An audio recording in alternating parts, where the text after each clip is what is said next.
요즘 전기차 시장이 좀 주춤한다, 이런 얘기 많이 들으셨죠? 그런데 바로 그 시장의 핵심이라고 할 수 있는 LG 에너지 솔루션이 정말 모두를 깜짝 놀라게 한 3분기 실적을 딱 내놨습니다.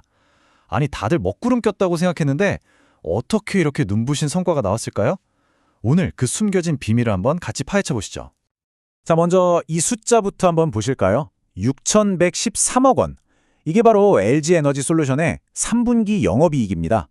전분기보다 22%, 그리고 작년 같은 기간이랑 비교하면 무려 34%나 확 뛰어오른 정말 엄청난 숫자죠.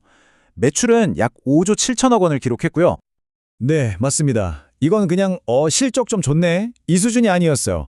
시장의 모든 예상을 가뿐하게 뛰어넘는 그야말로 어닝 서프라이즈였습니다. 이 차트를 보시면 그 놀라움이 진짜 한눈에 들어오실 거예요. 증권사 분석가들이 예상했던 평균 전망치, 우리가 흔히 컨센서스라고 하죠. 그게 약 5,145억 원이었거든요. 근데 실제 결과는 이것보다 무려 17%나 더 높게 나온 겁니다. 도대체 시장이 뭘 놓치고 있었던 걸까요? 자, 이제부터가 이 실적 발표의 가장 흥미로운 지점입니다. 이 모순처럼 보이는 미스터리, 지금부터 한번 풀어보겠습니다. 아마 많은 분들이 이 제문을 가장 먼저 떠올리셨을 겁니다. 그쵸? 뉴스에서는 연일 전기차 수요가 꺾였다, 안 좋다, 이런 얘기만 나오는데 어떻게 배터리 회사 이익이 이렇게 폭발적으로 늘어났을 수가 있었을까요? 언뜻 보면 이게 말이 안 되는 상황이잖아요. 실제로도요, LG 에너지 솔루션의 주력 사업, 그러니까 이 전기차 배터리 쪽은요, 꽤 힘든 시기를 보내고 있었어요.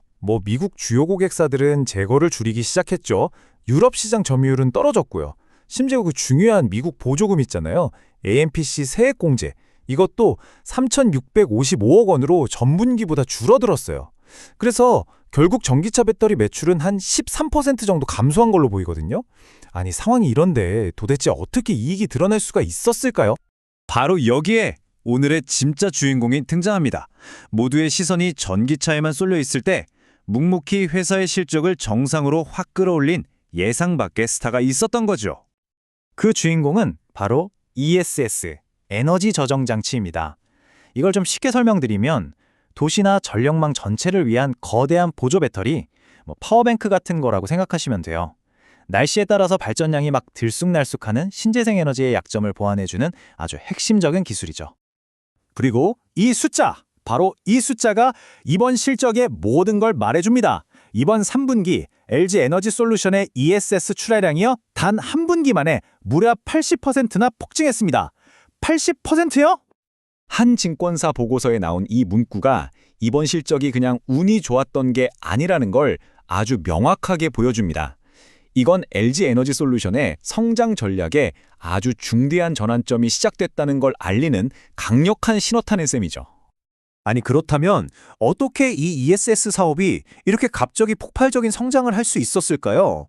그 성장 엔진의 내부를 한번 자세히 들여다보겠습니다. 핵심 동력은 크게 세 가지로 볼 수 있습니다.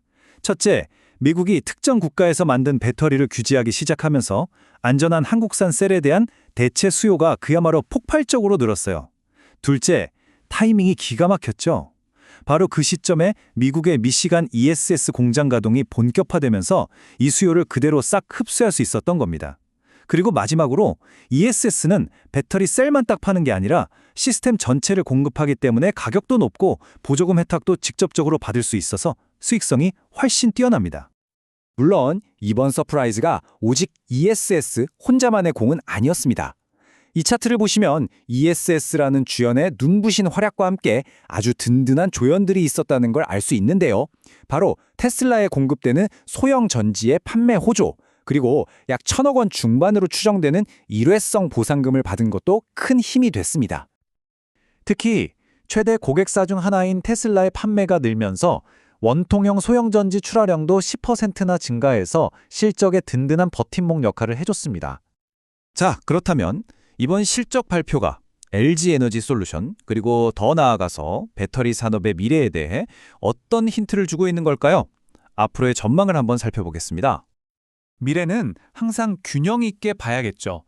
단기적으로는 미국 전기차 보조금이 끝나거나 고객사들이 재고 조정을 계속하는 것 같은 리스크가 분명히 있습니다.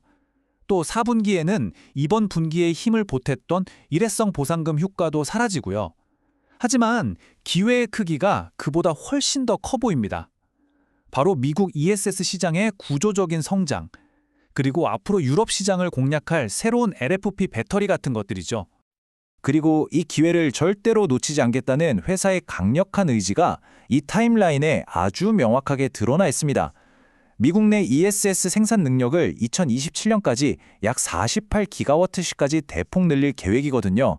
이건 이 회사의 성장축이 전기차를 넘어서 어디로 향하고 있는지를 명확하게 보여주는 대목입니다. 그리고 그 결과는 이 그래프를 보시면 아시겠지만 정말 놀라울 것으로 예상됩니다. ESS 부문의 영업이익이요. 2025년에 약 3,300억 원 수준에서 단 2년 만인 2027년에는 무려 2조 1천억 원까지 급증할 것으로 전망되고 있습니다. 이건 그야말로 압도적인 성장세라고 할 수 있겠죠. 자, 오늘 내용의 핵심 정리해 보겠습니다. 이번 실적은 LG에너지 솔루션이 더 이상 전기차에만 의존하는 모델이 아니라 ESS라는 아주 강력한 새 성장 엔진을 장착한 듀얼 엔진 기업으로 진화하고 있다는 걸 보여줍니다. 단기적인 전기차 시장의 불확실성에도 불구하고 대부분의 분석가들이 매수 의견을 유지하는 이유, 바로 여기에 있는 거죠. 앞으로 이 회사의 가치를 평가할 때 이 ESS는 가장 중요한 키워드가 될 겁니다. 이번 LG 에너지 솔루션의 실적은 우리에게 더 큰 질문을 던지는 것 같습니다. 어쩌면 배터리의 진짜 미래는 우리 차 안을 채우는 것을 넘어서 우리가 사는 도시와 사회 전체의 심장이 되는 것일지도 모르겠습니다. 여러분의 생각은 어떠신가요?